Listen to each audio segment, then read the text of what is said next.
Espartanos! Espartanos, bom dia pessoal. Excelente quarta-feira aí pra vocês, meus queridos. E é isso aí, mais uma vez, gratidão como sempre.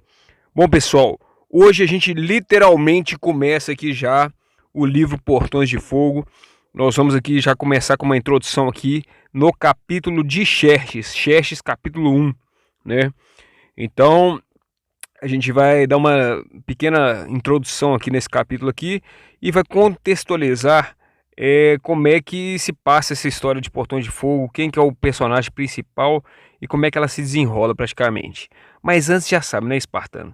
Tá curtindo? Manda aquela bicuda, aquela pedrada, né, pro alto aí, naquele bicudo no like aí, um arru no sininho, se inscreva no canal, manda martelada aí no botão de inscrição. E é isso aí, Espartano, tamo junto, meu querido. Arru! Bom, vamos lá.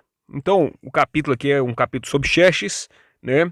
E aí nós vamos começar aqui falando um pouquinho de Xerxes e um pouco daquilo que vocês já sabem aí, que o Xerxes é foda mesmo, ele domina tudo, é um ditador, né, cabuloso, rei dos reis. Então é isso aí, vamos lá.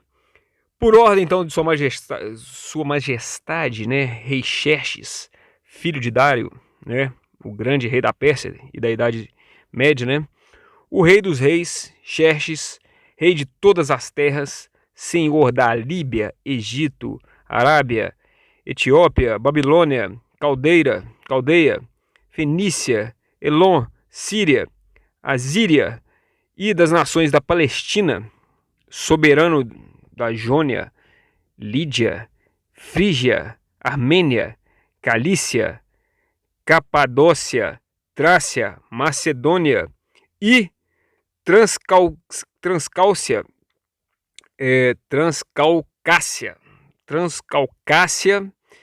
Cirene, Rhodes, Samos, Lesbos e ilhas do Egeu. Quer dizer, Xerxes era pica mesmo, hein? O cara era sinistro, hein? Governante supremo da pátria, Bátria, Cáspia, Suciana, Paflagônia e Índia, senhor de todos os homens, do sol nascente ao poente, sua mais sagrada, venerável e exaltada, invencível, incorruptível, abençoada pelo Deus Ahura Mazda e onipotente entre os mortais. Pessoal, aqui a gente viu que tem um pouco de exagero aqui, né? Mas é um romance, né? Então acabaram que o Steven Pressfield acabou super, né, enaltecendo Xerxes aqui, realmente como se fosse até no filme 300 mesmo, como se ele fosse um deus divino, sagrado, onipotente, né, cabuloso, né? Um pouco de exagero aqui para falar a verdade, eu achei, sinceramente, né? E assim decreta sua magnificência, né, como registrado por Gobardes, filho de Artabaços, seu historiador. Como vocês viram aqui, na verdade não foi nem Steven Pressfield, não. Quem estava se referindo a ele aqui, né, era o historiador dele mesmo. Então, como era historiador de Xerxes, escrevendo histórias de Xerxes, pago por Xerxes, com certeza ele tinha que exagerar mesmo, né? Não tem como. É aquele negócio, né, pessoal? Cada um olhando só o seu lado, né? Mas é isso aí. Então, após a gloriosa vitória das forças da sua majestade Xerxes sobre o seu inimigo Esparta, no Peloponeso ali, os espartanos e os aliados ali no desfiladeiro de Termópilas, né, ao norte da Grécia, tendo praticamente aniquilado todos os inimigos, até o último homem, né, e ergido troféus, né, a sua conquista valorosa. Tanto que vocês lembram aí, né, pessoal, no filme 300, Ascensão do Império, Xerxes faz questão de cortar a cabeça do Leônidas e exibir para todo mundo que ele matou o rei espartano sinistro, Leônidas, né? Então a cabeça de Leônidas, ela valeu um prêmio assim inestimável, né? E assim, é claro que eles iam vencer. Fialto extraiu, mostrou a rota de fuga ali, pegaram os espartanos por trás ali, a quantidade de homens ali, destruiu o modelo estratégico, inclusive, que era de, né, de ir matando os caras aos poucos. E é lógico que os espartanos não iam aguentar muito tempo, mas foram 7 dias de batalha sangrenta e eles aguentaram até muito, para falar a verdade. O que surpreendeu demais o rei, né? Que ficou até bobo, assim, não, como é que esses caras são sinistros, 300 homens só, né, na verdade com 700 téspios ali, os caras pegaram um exército aqui gigante e deram conta, né? E aguentaram bastante, né? Então, aniquilou todo mundo, aniquilou os espartanos, os gregos, até o último homem ali, né? E erigido, e começou a exibir troféus, né? Pela sua conquista valorosa. Ainda assim, a sua majestade, rei Xerxes, em sua sabedoria divina, estava desejosa ainda de mais informações, mais conhecimentos em relação àquele povo, tanto sobre as determinadas táticas de infantaria inimiga que tiveram efeito, né? Foi o que eu acabei de falar. Os espartanos utilizaram uma técnica que praticamente picou o exército de Xerxes e parcelou o exército de Xerxes em etapas, passando pelo desfiladeiro, que deu uma grande vantagem para eles, né? E além dessa estratégia militar, tiveram efeito contra as tropas da Majestade, quando também o Xerxes ficou curioso também sobre o tipo de adversários que, apesar das desobrigações das leis e da vassaladagem ou servidão, quer dizer, os espartanos eram gregos livres, na verdade eles serviam, na verdade a única coisa que eles serviam era um código de Esparta, né, pessoal? Eles não eram escravos de ninguém. Ele ainda ficou, pô, como é que esse povo, apesar de ser desobrigado de lei, de vassaladagem, né, enfrentando umas desigualdades praticamente insuperáveis, né, porque nem compara o tamanho do exército de Xerxes em relação a Esparta, né, e praticamente a morte certa, que eles já sabiam que ia morrer ali, não tem como. Mas ainda assim eles escolheram permanecer em seus postos e ainda assim eles ainda escolheram permanecer para morrer ali até o último homem. O que tinha na cabeça desses caras? Esses caras eram doente mental, esses caras eram insanos, como aqui até falando no livro, que falei no podcast passado, era um bando de retardados esses espartanos. Afinal de contas, o que passava na cabeça desses caras, né, pessoal? E Xerxes, com isso, ele ficou muito curioso, né? Pela tática militar, e pela coragem, e pelo propósito, e por que tipo de pensamento devia passar na cabeça desses guerreiros, né? Então aqui a gente já faz a primeira reflexão, que é uma reflexão que é a reflexão da curiosidade, pessoal. É uma reflexão da curiosidade da gente realmente, quando a gente vê pessoas que, né, acima da média, de alta performance, de um desempenho profissional, às vezes, né, financeiro, às vezes uma performance esportiva, né, acima da média, a gente começa a querer buscar, a gente começa a ficar curioso em relação a que essa pessoa fez, como é que ela pensa, quais são as motivações dessa pessoa, né? O que ela faz ali de certa forma para ter esse mindset aí? O que aconteceu na vida dela, que traumas que ela teve, o que ela passou para chegar nesse tipo de pensamento que chega a ser até meio loucura, né? Não é loucura, não, isso é Esparta, né? Chega a ser até meio maluco de tanta coragem, de tanta ousadia, né? Mas o que passa na cabeça dessas pessoas? Qual que é o mindset delas, né? E aí, baseado nessa reflexão, a gente pode pegar até as reflexões de David Goggins, né? Que é um espartano vivo aí da vida moderna, que eu acredito que é um dos mais cabulosos hoje em dia, para mim é um exemplo, uma referência, né? De disciplina, de força, de motivação, de superação. David Goggins, para quem não conhece aí, vai estudar sobre David Goggins, que o cara é foda, né? E David Goggins fala muito isso, olha, você vai ter medalhas na sua vida, você vai participar de jogos, de Olimpíadas, você vai ganhar troféus, mas se você acomodar, meu amigo, aquelas glórias ali simplesmente só vão ficar enchendo o seu armário ali, suas medalhas, seus troféus, só vai ficar enchendo ele de poeira no armário, né? E você vai ficar ali gordo, barrigudo no sofá e sua vida vai ficar baseada naquele passado glorioso. Então o que você está fazendo hoje, espartano? Porque glória você tem que buscar até o resto da sua vida, até o último dia de você viver, né?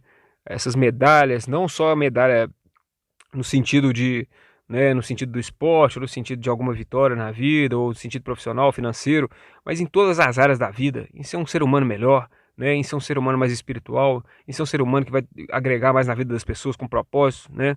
Então eu acho que a primeira reflexão que fica pra gente é isso aí, pra gente nunca parar, pessoal, pra gente nunca parar, né? A gente vai ter glórias no passado, como vamos ter desafios e tristezas, mas sempre olhar para o passado e falar assim, se eu conseguir lá, eu vou conseguir hoje e vou conseguir amanhã, né? Buscando a glória sempre. É um mindset espartano. Esse é o mindset espartano, né? Buscar a glória sempre. Bom, mas vamos lá, continuando. Então, pessoal, tendo sido expresso, né, o pesar da sua majestade, toda hora eles falam Xerxes aqui como sua majestade, né? Porque aqui é um historiador da peça aqui falando, né?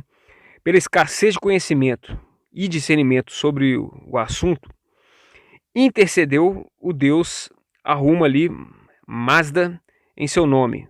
Parece que ele fez uma oração para esse deus ali. Mas aí, ou então esse cara, na verdade, é um soldado combatente. Aqui no livro não ficou muito bem explicado, né? Mas o fato é que eles acharam um sobrevivente dos helenos. Um sobrevivente que estava ali junto com os espartanos lutando em Termópilas, né? Como os gregos chamavam a si mesmos. Ele foi descoberto, gravemente ferido, em um estado agonizante debaixo de rodas de um carro de batalha, praticamente um invisível. Portanto, devido à presença de inúmeros soldados ali, inúmeros guerreiros e cadáveres de homens, né? Ele estava no meio ali dos cavalos, dos corpos ali, né? Das bestas de carga empilhadas ali no local, né? Os cirurgiões da Sua Majestade de Xerxes, né? Foram convocados e encarregados, sob inclusive pena de morte, tá, pessoal? De não poupar medidas para preservar a vida desse cativo. Então, resumindo, pessoal, o Xerxes já estava morrendo de curiosidade para saber quem que eram os espartanos, quais eram suas estratégias de guerra, como vivia aquele povo, de que forma que eles pensavam, né, como eles se organizavam, qual que era a motivação deles, e acharam praticamente ali um sobrevivente que estava junto com os espartanos, lutando ali junto com os espartanos ali, no meio dos corpos ali, praticamente quase semi-morto ali, né, e falou assim, ó, eu quero esse cara vivo. Eu faço questão de ter esse cara vivo para mim ter mais informações sobre Esparta, do exército, enfim, né? E ameaçou inclusive os cirurgiões, os médicos dele lá da Pérsia lá, que cuidava lá dessa parte lá, do hospital de morte. Falou assim, ó, faz todo o esforço porque eu quero esse cara vivo, eu preciso saber mais de Esparta, eu preciso conversar com esses caras para entender como é que funciona a cabeça desses espartanos. Eu preciso saber mais desse cara. Então, se ele tá vivo, aproveita isso. E aí o Deus assegurou, né, a realização do desejo de Sua Majestade ali, né, aqui fala Deus, mas parece que igual eu falei, né, fala Deus, a gente não sabe se Xerxes estava rezando para um Deus pedindo para que esse cara sobrevivesse, ou ele era um dos deuses ali que Xerxes considerava também, porque o historiador persa aqui que parece que está explicando a história, né, parece que ele exalta todo mundo aqui, né, como eu falei no início do capítulo, exagerando mesmo, né. Mas resumindo, o grego sobreviveu. Sobreviveu à noite, sobreviveu na manhã seguinte. Em 10 dias o homem havia recuperado a fala, a faculdade mental, e embora ainda meio confinado ali a uma padiola, né, e sob o cuidado direto do cirurgião real, ele foi capaz de, além de falar, de expressar seu desejo ali ardoso, né, de assim o fazer. Ele realmente também estava querendo falar. Ele acordou, ele estava meio grogue ali, mas ele estava querendo, ele estava precisando, né, querendo se expressar também. O que Xerxes gostou muito, porque Xerxes queria informações e o sobrevivente queria falar, então juntou, né, a fome com a vontade de comer ali, né. Bom, vários aspectos então não ortodoxos da armadura e do seu vestiário do cativo foram percebidos pelos oficiais da Pérsia ali, que o mantiveram sob custódia. Sob seu elmo de batalha encontrou-se não o tradicional protetor de feltro de óplita espartano, mas sim um gorro simples de pele de cachorro associado aos ilotas. Logo, a classe, né, de escravos lacedemônicos da terra ali, servos da terra dos espartanos. Então, pessoal, eles começaram a examinar a armadura ali desse soldado, desse combatente, e viram que, na verdade, ele não era um espartano legítimo, né, que se tratava ali de um ilota, que era um escravo de um espartano, que acompanhava os espartanos, né? Então, que lutava junto com os espartanos, inclusive, nas batalhas, né? E só que aí eles perceberam um certo contraste ali, ó, mas ao mesmo tempo um contraste inexplicável para os oficiais ali de Xerxes, né? Porque o escudo dele e a armadura do prisioneiro eram do mais fino bronze, gravados com raro cobalto ibérnico, enquanto o elmo portava a crista transversa de um espartano pleno, legítimo, oficial. Então assim, pessoal, detectaram ali na armadura dele ali, eles não estavam conseguindo identificar direito se aquilo ali realmente era um espartano original mesmo, esparciata, ou se era um ilota. Tinha traços de ilota, como eles viram no elmo, mas a armadura, o material de bronze da armadura ali era de esparciata legítimo, né? Era um material robusto, né? E tinha ainda a crista, né? A crina ali, transversal, que é legítima, que é clara dos espartanos legítimos, né? Então eles ficaram meio dúvida aí com esse paradoxo aí, com essa contradição. Mas enfim, em entrevistas preliminares, a maneira de falar do homem revelou-se, entanto, um pouco tão, na verdade, uma combinação de linguagens, né, literária e filosófica mais elevada, né, indicativa de uma familiaridade profunda com os helenos épicos, né, entremeada com a gíria mais rude e relés, grande parte impossível, inclusive, de ser interpretada, até mesmo pelos tradutores mais eruditos ali de Xerxes, né. Então, eles começaram a observar na linguagem daquele soldado que ele era muito culto, ele falava coisas muito inteligentes, muito requintadas, muito refinadas, mas ao mesmo tempo tinha umas gírias assim, que é da galera da ralé mesmo, tosco, né? Muito parecido com a forma que eu falo, né, pessoal? Eu falo algumas coisas às vezes meio inteligentes, mas às vezes eu misturo a tosqueira no meio. Então é um linguajar meio mix marcial, linguagem MML, né? Mix marcial, linguagem aí cabulosa, né? A mistura de linguagem acadêmica com tosqueira, com gíria tosca e palavrão, né? Então é mais ou menos assim, né, que eles identificaram a forma de comunicação daquele soldado, né? Entretanto, o grego concordou de boa vontade em ele próprio traduzir aquelas falas que ele estava dizendo, né? E o que fez, ele foi utilizando ali fragmentos ali do aramaico profano e do persa, que alegou ter aprendido durante certas viagens marítimas além da Elade. Quer dizer, o cara tinha cultura, o cara conhecia algumas coisas ali, ele sabia falar alguma coisa em persa ali, né, em aramaico ali e tal, né. Aí vai falando aqui, ó, eu, historiador de sua majestade, eu, historiador de Xerxes, no caso aqui o historiador de Xerxes contando, né, tentando poupar os ouvidos de Xerxes ali da linguagem mais obscena, das coisas mais sórdidas ali, muitas vezes execrável ali, empregada pelo cativo, procurei remover o material ofensivo antes da sua majestade ser obrigado a suportá-lo.